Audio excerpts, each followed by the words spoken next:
ఆలోచన చేసినట్లయితే ఈ లోకములో ప్రియులారా ప్రతి ఒక్కరూ కూడా మరి బిడ్డల కోసము ప్రియులారా ఎంతో ప్రయాసపడుతూ ఎంతో కష్టపడుతూ ప్రియులారా మరి జీవిస్తూ ఉన్నాం. నిజమే, మన పిల్లలు బాగా చదువుకోవాలి, ప్రయోజకులు అవ్వాలి, వారు మంచి మంచి జాబులు రావాలి, వారు ఉన్నతమైన స్థితిలోకి వెళ్ళాలి అని ఆలోచన ప్రతి తల్లికి ప్రతి తండ్రికి ఉంటుంది. కానీ ప్రియులారా ప్రయాసపడి భారం వస్తున్న సమస్త జిల్లారా అని ప్రియులారా ఆయన పిలుస్తూ ఉన్నాడు. ఈ లోకంలో ప్రియులారా ప్రతి ఒక్కరిని పేరు పెట్టి ఓ నా కుమారుడు నా తట్టు తిరుగు, ఓ నా కుమార్తె నా తట్టు తిరిగి అని పిలుస్తూ ఉన్నాడు. ప్రియులారా మనము ఎంతవరకు ఆయన మాట వింటున్నాము? మాట విన్నటువంటి అనేకమైన భక్తులు మన ముందున్నారు ప్రియులారా. పరిశుద్ధ గ్రంథములో చూస్తే ఎంతో మంది ప్రియులారా దేవుని మాట వినిన వారు ప్రియులారా దేవుని కృప కొరకు నిత్యము జీవించి ఉన్నారు. అలాంటి వారిలో ప్రియులారా మన తండ్రి అయినటువంటి అబ్రహాము అని పిలుస్తాము పరిశుద్ధ గ్రంథములో.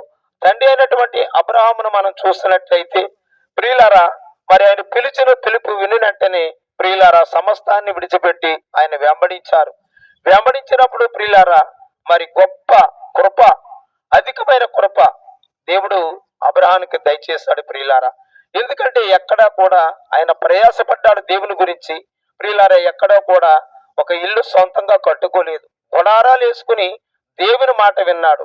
గుడారాలు వేసుకుని దేవుని మాట విన్న ప్రకారంగా ఎవరైతే దేవుని మాట వింటారో నువ్వెంత ప్రయాసపడినా వ్యర్థమే. కానీ దేవుని మాట విన్నవారు ఒక అబ్రహాం వలె, ఒక ఇస్సాకు వలె, ఒక యాకోబు వలె, ఒక యేసేపు వలె ప్రియులారా దీవించబడతారని అబ్రహాన్ని దీవించిన దేవుడు తన ప్రియులారా సంతానమంతా కూడా విస్తరింపజేశాడు.